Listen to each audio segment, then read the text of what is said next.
Elle est très zen, très sereine. Mais Enfin, encore. elle est tout à la fois. Mais encore. Oh, il y en aurait pour des heures. Ah, est-ce que tu m'entends? T'entends à la déclassée. Oui, je t'entends bien. D'accord. De temps en temps, tu disais quoi? Comment je dis, ça durerait des heures tant. Il faudrait énumérer toutes ses qualités. Oh, qu'est-ce qu'elle est marrante quand même. Elle n'est pas gonflée, celle-là. Et Bon. puis c'est tellement frais. En plus. C'est bon, là? Ça va? Bon, tu me dis... Ça a déjà commencé. D'accord. Au revoir. Au revoir. Allez, c'est parti.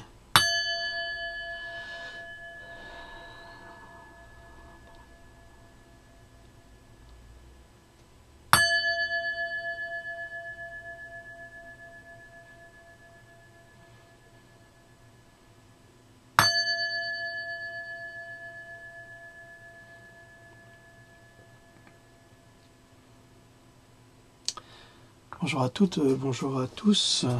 Nous sommes le 15 septembre 2019. Aujourd'hui, nous allons parler d'un sujet plutôt philosophique et peut-être aussi spirituel et littéraire.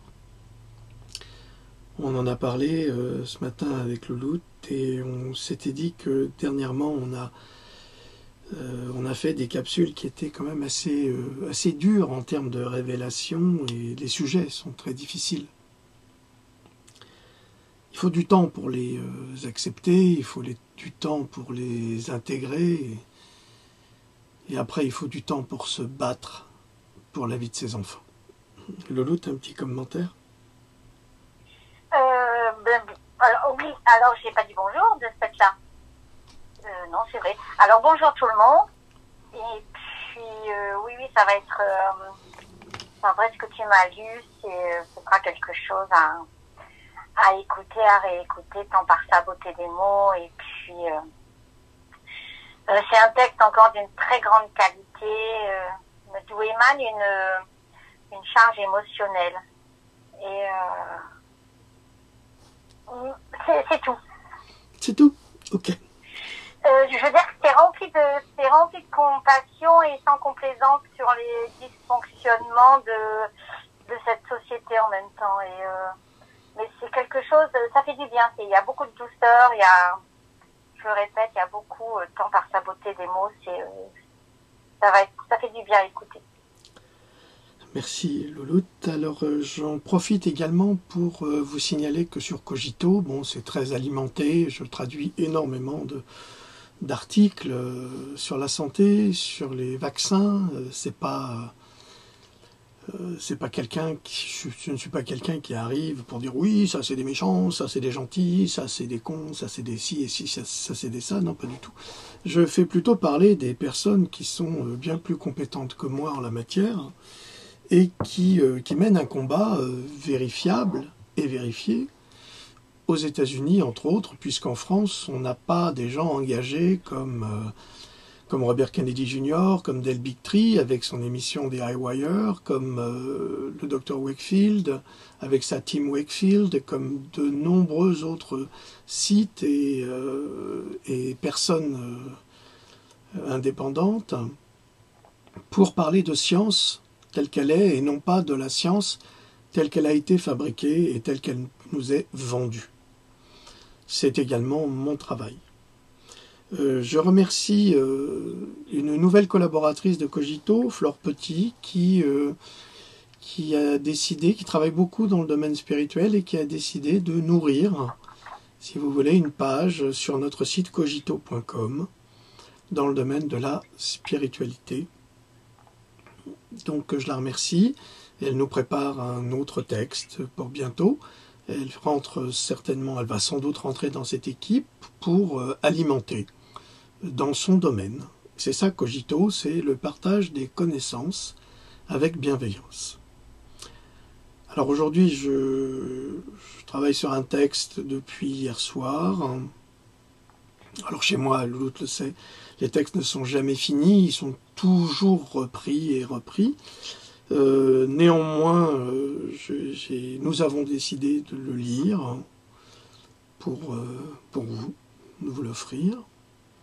Bon, il reste toujours protégé par le droit d'auteur. Alors pourquoi le droit d'auteur ? Eh bien pour éviter que des personnes malhonnêtes s'en emparent pour en faire commerce. Voilà. C'est pour ça qu'il y a un droit d'auteur. En revanche, vous pourrez le reprendre dans son intégralité si vous voulez le diffuser. Il sera posté sur Cogito. Vous ne pouvez pas le fragmenter par respect à l'entité et l'entièreté du texte, parce que tout se tient. Parce que sinon, on peut faire dire tout et n'importe quoi à un auteur en ne prélevant qu'une phrase, c'est habituel. Donc j'interdis cela, c'est-à-dire que pour éviter les débats inutiles, le texte doit être reproduit dans son intégralité, sans être modifié, et avec évidemment ma permission, ce qui est normal. C'est juste une question de politesse. Voilà. Quelque chose à ajouter, Louloute ? Non. Non, c'est bon. D'accord, c'est bon. On est tout de suite. Alors, la liberté, la vérité, ne sont-elles pas des concepts rhétoriques ? La dernière fois que je vis mon père, il était allongé dans une caisse en sapin. Glacé de la tête aux pieds, sa peau collait à son crâne comme si son crâne était sa peau. La mâchoire du vieux boxeur était difforme comme une route à deux voies opposées. J'avais conscience que c'était mon père, étrangement, je savais que ce n'était plus lui. Et qu'il avait, tel Ulysse, quitté ce corps afin de poursuivre son odyssée, heureux sans doute, comme cet Ulysse de Du Bellay qui va faire un beau voyage, pour conquérir non pas la toison d'or de Jason ou d'un dieu en pâmoison, mais celle de la Voie lactée là-bas, dans ces étoiles qu'il aimait tant. Il aurait pu appartenir au cercle des philosophes disparus. Il y a 2400 ans, entre Platon et Pythagore, entre Socrate et Anaxagore. Je n'ai jamais connu d'homme à l'esprit si libre et si heureux de partager son savoir à un jeune auditoire. Il aimait tant qu'on l'admire pour pardonner ses excès. C'était sans doute le prix de sa liberté intellectuelle et sans contrainte qu'il devait payer plus tard à Caron pour continuer son voyage sur le Styx. Pour en être certain, je déposai une pièce dans sa bouche. Un défunt ne doit jamais partir sans pouvoir payer son tribut aux dieux. Et mon père, helléniste dans l'âme, devait avoir cette possibilité dernière, le dernier présent d'un fils aimant. Cette liberté pour laquelle il s'était battu toute sa vie, pour laquelle il avait fait tous les sacrifices, jusqu'à quitter sa famille, sa terre, son héritage ancestral, pour gagner ce droit absolu d'être un homme libre, comme Dieu nous a fait. Cette idée de liberté durant longtemps m'obséda, car je m'en savais privé dans cette société. C'est pourquoi très tôt, je me construisis mon univers de rêve et de poésie, dans lequel j'étais le seul à être vraiment libre. N'est-ce pas ce que nous faisons tous ? Il a fallu de nombreuses années d'apprentissage et d'abnégation pour accepter cette illusion terrestre que nous vivons dans la matérialité d'une société au capitalisme aussi flamboyant que cannibale et gourmand d'humanité, s'engouffrant dans la bouche béante de monstres antédiluviens, gouffre affamé et monstrueux, avalant les prêcheurs au savoir-faire des fourbes plutôt que les âmes bienveillantes. Lorsque l'on parle de liberté, on évoque le plus souvent la liberté morale, sociale et physique, en négligeant la liberté spirituelle qui est, sans la moindre limite, en dehors de celle que le matérialisme lui impose. Ce matérialisme qui est la création de l'homme dans l'extension de sa volonté naturelle et territoriale, et qui en fait est le plus grand outil de contrôle que la société ait jamais inventé. Les eaux territoriales, les frontières, la propriété inviolable et privée pour déterminer ce qui nous appartient. Un oiseau sait-il ce qu'est une propriété privée lorsqu'il se pose sur une branche ? Un rongeur, un insecte, une abeille qui viendrait demander la permission de butiner une fleur dans un jardin. Qui décide ce qui appartient à qui? Mais si l'homme parvenait à interdire l'accès de sa propriété à tous ces petits êtres indispensables à sa propriété, c'est déjà le commencement de la fin de la vie sur Terre. Je marche sur une terre qui m'appartient par la loi des hommes, mais sous mes pieds, dans l'invisible, une vie anime une faune bien présente et, plus en profondeur, des cours d'eau ont creusé des abîmes insondables, et loin, très loin encore, des grottes mystérieuses qui nous sont cachées. La propriété n'est qu'une illusion, une de plus. Les hommes ont créé des lois pour se rassurer d'être possesseurs de ce qui leur survivra. Des lois pour contrôler un univers qui ne leur appartient pas. Car la nature et son créateur ont autorisé les hommes à jouir de Gaïa, mais pas à la privatiser, comme ils ne cessent de le faire, à la privatiser, à l'exploiter et même à la vendre. Comment vendre un bien qui ne nous appartient pas et auquel nous appartenons? Il nous faut être humains pour cela. La ruche est un endroit sacré, une église inviolable, mais elle ne gêne personne. Une année ici, une autre là-bas, au gré des fleurs et des arbres. C'est une occupation aléatoire pour l'apiculteur avant de devenir une exploitation raisonnée. Au Népal, les Kulung risquent leur vie pour aller prélever le miraculeux miel de printemps aux effets psychotropes. Les abeilles géantes butinent le pollen d'immenses rhododendrons dont les fleurs roses, rouges et blanches éclosent chaque année entre mars et avril sur les coteaux orientés vers le nord dans toute la vallée de Hongu. Alors juste ce petit passage a été prélevé dans un article qui a été publié dans National Geographic. Les Kulung ne vont pas nécessairement le manger, mais le vendre au plus offrant, au lieu de profiter librement du fruit de leur récolte à risque. Ils le proposent à un grossiste qui le monnaiera à d'autres clients, et ainsi de suite. Le miel est désormais privatisé pour faire le tour du monde. Il ne s'appartient plus, il n'appartient plus ni à la nature, ni aux hommes qui l'ont récolté en apesanteur et qui en ont fait, sans le savoir, un produit de luxe. Le miel a-t-il plus de valeur qu'une pomme qui pousse sur une branche? Certes non, mais sa rareté en fait désormais un produit réservé à une élite. Nos enfants auront-ils la chance de goûter de ce miel qui nous régalait dans notre enfance? Lorsqu'au XVe siècle, les Espagnols ont découvert l'Amérique, ils ont importé avec eux les chevaux, qui, durant 5 siècles, se sont échappés dans la nature pour appartenir à la terre et communier avec elle. Aujourd'hui, en Australie et aux États-Unis, les hommes décident d'exterminer ces chevaux comme on extermina des hommes dans les camps de concentration, et les bisons de l'Ouest américain, et les Indiens, frères d'âmes venant des étoiles. Mais de quel droit les hommes prennent-ils la liberté de détruire la biodiversité?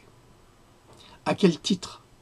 Au nom du progrès et de la suprématie de la race blanche? Mais quelle suprématie? La race blanche est pire que le cancer qui ronge nos vieux os, et quand je dis blanche, j'englobe tous les peuples humains du Caucase aux confins de l'Afrique et de l'Asie, tous ces peuples qui ont substitué leur spiritualité à celle de Wall Street, le dieu des bas-fonds. Le bas fomente le crime pour permettre aux puissants de perpétuer la jouissance suprême de leur existence misérable au service du mal. Les chevaux participent à la floraison des prairies et à leur renouveau printanier.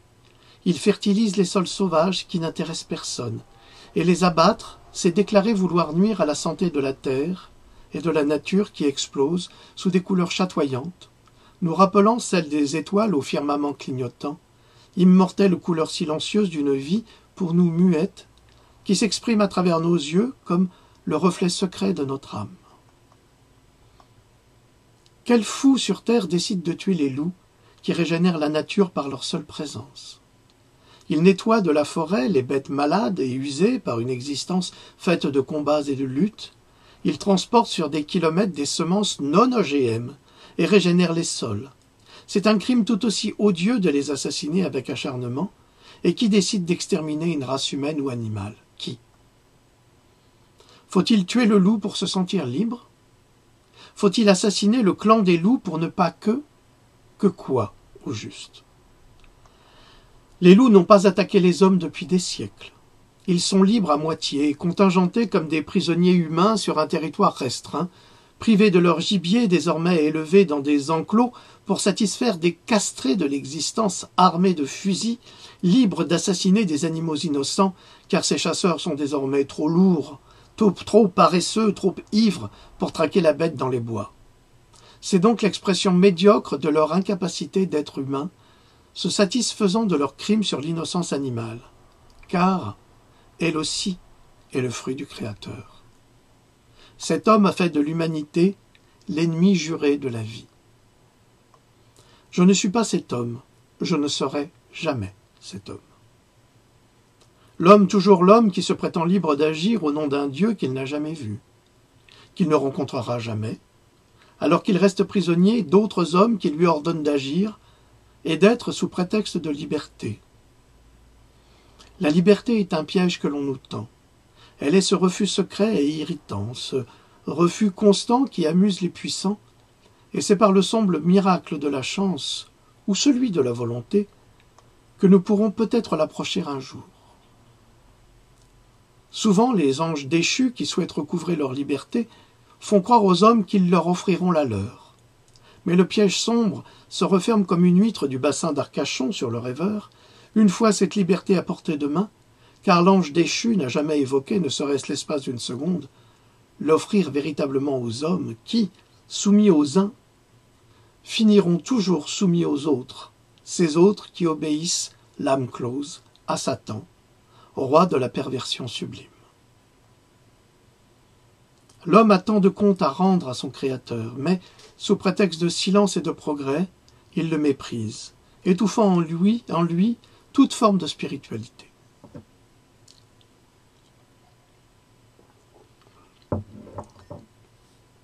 Si je demande à un enfant s'il faut tuer les chevaux, il pleurera de tristesse. Si je lui demande de couper les pattes d'un blaireau à l'aide d'une pince, parce que c'est un blaireau, il versera des larmes de sang. Si je demande à cet enfant de tuer des loups, il sera désespéré. Il y a la liberté des hommes et celle des animaux. Mais celle des animaux est détruite par la volonté des hommes. Comment l'homme peut-il donc réclamer la liberté pour lui-même, alors qu'il est le premier à en priver les autres? Et puis il y a la prudence, la pensée, la sagesse, qui servent les buts de la liberté, mais qui sont délaissés au quotidien parce que ce ne sont de loin pas des qualités humaines, mais bien celles de Dieu, des dieux, nos maîtres absolus. Dans l'ordre des biens divins, entre guillemets, le premier est la prudence. Après vient la tempérance. Et du mélange de ces deux vertus et de la force naît la justice qui occupe la troisième place. La force est à la quatrième. Ces derniers biens méritent par leur nature la préférence sur les premiers. Il est du devoir du législateur de la leur conserver. Fermez les guillemets. Le législateur a le devoir de préserver la justice face à l'injustice. Mais le législateur aujourd'hui s'est substitué aux complices du pouvoir, comme Macaron le Petit veut placer ses procureurs acquis à sa cause, ce qui est tout l'inverse du principe de liberté, d'être et d'agir. L'homme nous plonge dans l'obligation de subir la volonté des tyrans. Victor Hugo est l'illustration même de la liberté lorsque, le 17 juillet 1851, il refusa la révision de la Constitution soumise au vote de l'Assemblée par Louis-Napoléon Bonaparte pour lui permettre d'être réélu à la présidence de la République. Attendons-nous à un coup comme cela, de la part du susnommé. Après Napoléon le Grand, je ne veux pas de Napoléon le Petit, avait déclaré Victor Hugo. Tous les romans hugoliens transpirent la liberté. Les Misérables, dans lesquels Jean Valjean, ancien forçat en rupture de ban, en constante quête de liberté pour lui, pour le peuple, pour Cosette, et même pour Javert, afin de lui permettre de s'affranchir de sa dépendance à une justice cruelle et injuste. Notre-Dame de Paris, avec la somptueuse Esmeralda et sa chèvre blanche, qui danse librement sur les pavés de la cour des miracles, comme bon lui semble, et Quasimodo, dont le seul droit est de se balancer de poutre en poutre, de corde en corde, de pierres en gargouilles, en sonnant les cloches de Notre-Dame comme un dément amoureux d'une vie qui ne veut pas de lui. En juin 1848, le grand poète s'élève contre la répression brutale du général Louis-Eugène Cavaignac, qui s'est lui-même distingué par des faits d'armes et de sérieuses blessures au combat face à la résistance d'Abdelkader en Algérie. Hugo s'oppose à la prolongation de l'état de siège d'un homme sans pitié aux ambitions politiques avérées, habitué aux guérillas.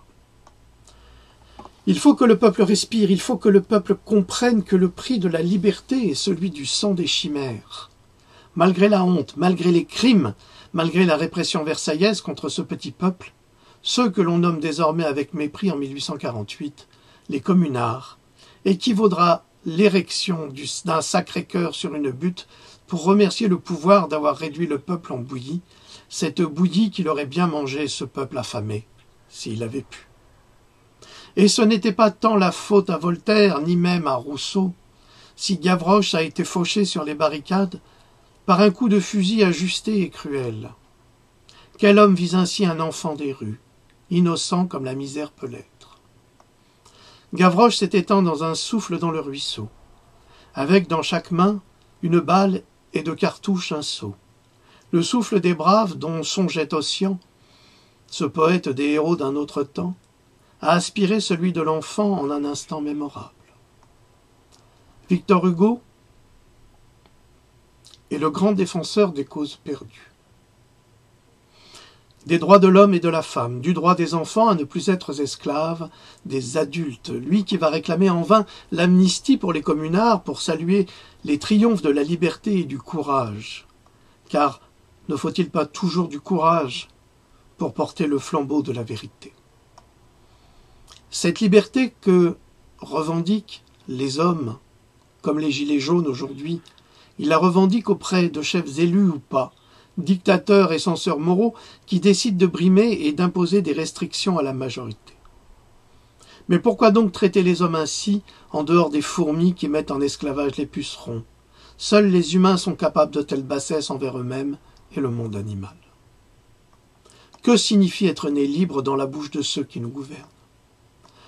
Pour un animal, c'est tout simplement vivre. Pour un homme, c'est tout un complexe social d'idées qui s'opposent les unes aux autres. La liberté, c'est être libre d'aller et venir où bon nous semble. Mais cette liberté a un prix et sans argent, on ne va nulle part. C'est le coût de la liberté de son esclavage.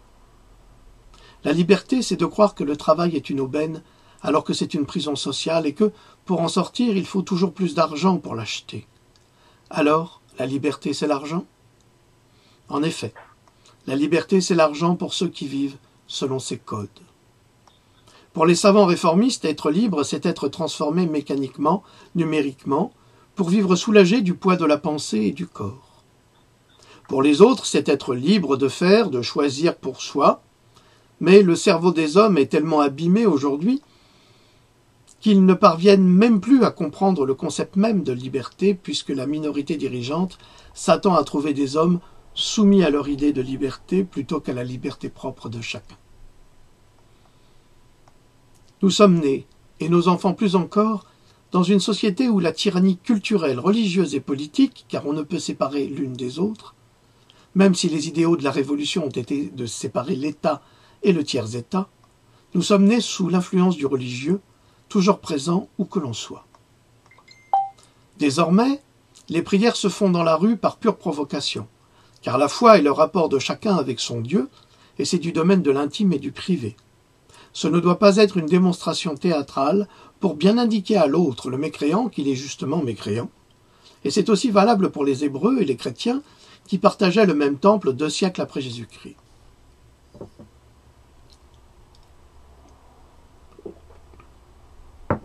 Mais puisque Dieu est amour, il ne fait pas de différence entre celui qui prie dans la rue et celui qui prie sur son tapis de prière dans sa chambre, face à la Mecque, ou dans une synagogue, ou dans une église.